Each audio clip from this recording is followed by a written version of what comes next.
Les 3 portes de la sagesse. Un roi avait pour fils unique un jeune prince, courageux, habile et intelligent. Pour parfaire son apprentissage de la vie, il l'envoya auprès d'un vieux sage. « Éclaire-moi sur le sentier de la vie », demanda le prince. « Mes paroles s'évanouiront comme les traces de tes pas dans le sable », répondit le sage. « Cependant, je veux bien te donner quelques indications. Sur ta route, tu trouveras 3 portes. Lis les préceptes indiqués sur chacune d'entre elles. Un besoin irrésistible te poussera à les suivre. Ne cherche pas à t'en détourner, car tu serais condamné à revivre sans cesse ce que tu aurais fui. Je ne puis t'en dire plus. Tu dois éprouver tout cela dans ton cœur et dans ta chair. Va maintenant, suis cette route, droit devant toi. » Le vieux sage disparut, et le prince s'engagea sur le chemin de la vie. Il se trouva bientôt face à une grande porte, sur laquelle on pouvait lire « Change le monde ». « C'était bien là mon intention, » pensa le prince, « car si certaines choses me plaisent dans ce monde, d'autres ne me conviennent pas. » Et il entama son premier combat. Son idéal, sa fougue et sa vigueur le poussèrent à se confronter au monde, à entreprendre, à conquérir, à modeler la réalité selon son désir. Il y trouva le plaisir et l'ivresse du conquérant, mais pas l'apaisement du cœur. Il réussit à changer certaines choses, mais beaucoup d'autres lui résistèrent. Bien des années passèrent. Un jour, il rencontra le vieux sage qui lui demanda « Qu'as-tu appris sur le chemin ?»« J'ai appris, » répondit le prince, « à discerner ce qui est en mon pouvoir et ce qui m'échappe, ce qui dépend de moi et ce qui n'en dépend pas. »« C'est bien, » dit le vieil homme. « Utilise tes forces pour agir sur ce qui est en ton pouvoir. Oublie ce qui échappe à ton emprise. » Et il disparut. Peu après, le prince se trouva face à une seconde porte. On pouvait y lire « Change les autres ». « C'était bien là mon intention, » pensa-t-il.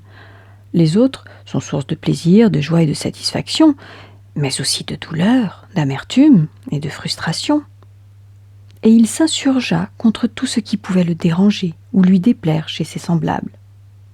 Il chercha à infléchir leur caractère et à extirper leurs défauts. Ce fut là son deuxième combat. Bien des années passèrent. Un jour, alors qu'il méditait sur l'utilité de ses tentatives de changer les autres, il croisa le vieux sage qui lui demanda « Qu'as-tu appris sur le chemin ?»« J'ai appris, » répondit le prince, « que les autres ne sont pas la cause ou la source de mes joies et de mes peines, de mes satisfactions et de mes déboires. Ils n'en sont que le révélateur ou l'occasion. C'est en moi que prennent racine toutes ces choses. »« Tu as raison, » dit le sage. « Parce qu'ils réveillent en toi, les autres te révèlent à toi-même. Sois reconnaissant envers ceux qui font vibrer en toi joie et plaisir, mais sois-le aussi envers ceux qui font naître en toi souffrance ou frustration, car à travers eux, la vie t'enseigne ce qui te reste à apprendre et le chemin que tu dois encore parcourir. » Et le vieil homme disparut. Peu après, le prince arriva devant une porte où figuraient ces mots « Change-toi toi-même ». « Si je suis moi-même la cause de mes problèmes, c'est bien ce qui me reste à faire, » se dit-il. Et il entama son troisième combat. Il chercha à infléchir son caractère, à combattre ses imperfections, à supprimer ses défauts, à changer tout ce qui ne lui plaisait pas en lui, tout ce qui ne correspondait pas à son idéal.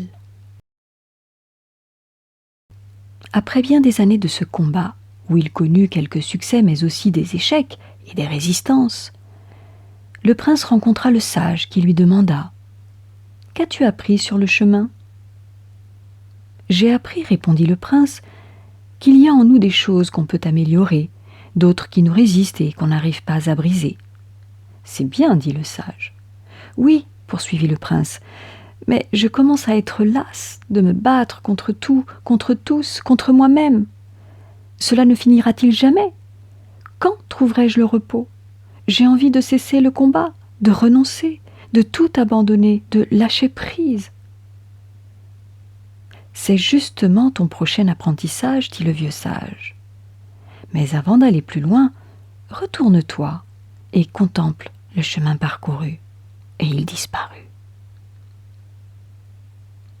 Regardant en arrière, le prince vit dans le lointain la troisième porte et s'aperçut qu'elle portait sur sa face arrière une inscription qui disait « Accepte-toi toi-même ». Le prince s'étonna de ne point avoir vu cette inscription lorsqu'il avait franchi la porte la première fois dans l'autre sens. « Quand on combat, on devient aveugle, se dit-il. » Il vit aussi, gisant sur le sol, éparpillé autour de lui, tout ce qu'il avait rejeté et combattu en lui. Ses défauts, ses ombres, ses peurs, ses limites, tous ses vieux démons. Il apprit alors à les reconnaître, à les accepter, à les aimer. Il apprit à s'aimer lui-même sans plus se comparer, se juger, se blâmer. Il rencontra le vieux sage qui lui demanda « Qu'as-tu appris sur le chemin ?» « J'ai appris, répondit le prince, que détester ou refuser une partie de moi, c'est me condamner à ne jamais être en accord avec moi-même. J'ai appris à m'accepter moi-même totalement, inconditionnellement. » « C'est bien, dit le vieil homme, c'est la première sagesse. Maintenant, tu peux repasser la troisième porte. » À peine arrivé de l'autre côté, le prince aperçut au loin la face arrière de la seconde porte, et il lut « Accepte les autres ». Tout autour de lui, il reconnut les personnes qu'il avait côtoyées dans sa vie, celles qu'il avait aimées comme celles qu'il avait détestées, celles qu'il avait soutenues et celles qu'il avait combattues. Mais à sa grande surprise, il était maintenant incapable de voir leurs imperfections, leurs défauts, ce qui autrefois l'aurait tellement gêné et contre quoi il s'était battu. Il rencontra à nouveau le vieux sage. « Qu'as-tu appris sur le chemin » demanda ce dernier. « J'ai appris, répondit le prince, qu'en étant en accord avec moi-même, je n'avais plus rien à reprocher aux autres, plus rien à craindre d'eux. J'ai appris à accepter et à aimer les autres totalement, inconditionnellement. »« C'est bien, dit le vieux sage, c'est la seconde sagesse. Tu peux franchir à nouveau la deuxième porte. » Arrivé de l'autre côté, le prince aperçut la face arrière de la première porte et il lut « Accepte le monde ».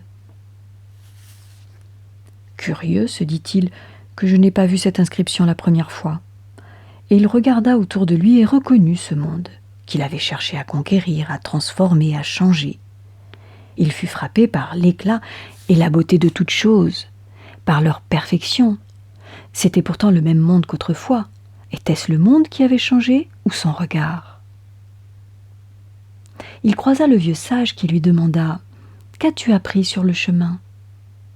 « J'ai appris, dit le prince, que le monde était le miroir de mon âme, que mon âme ne voyait pas le monde, elle se voit dans le monde. Quand elle est enjouée, le monde lui semble gai, quand elle est accablée, le monde lui semble triste. Le monde, lui, n'est ni triste ni gai, il est là, il existe, c'est tout. Ce n'était pas le monde qui me troublait, mais l'idée que je m'en faisais. J'ai appris à accepter sans le juger, totalement, inconditionnellement.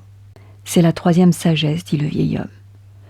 Te voilà à présent en accord avec toi-même, avec les autres et avec le monde. Un profond sentiment de paix, de sérénité, de plénitude envahit le prince. Le silence l'habita.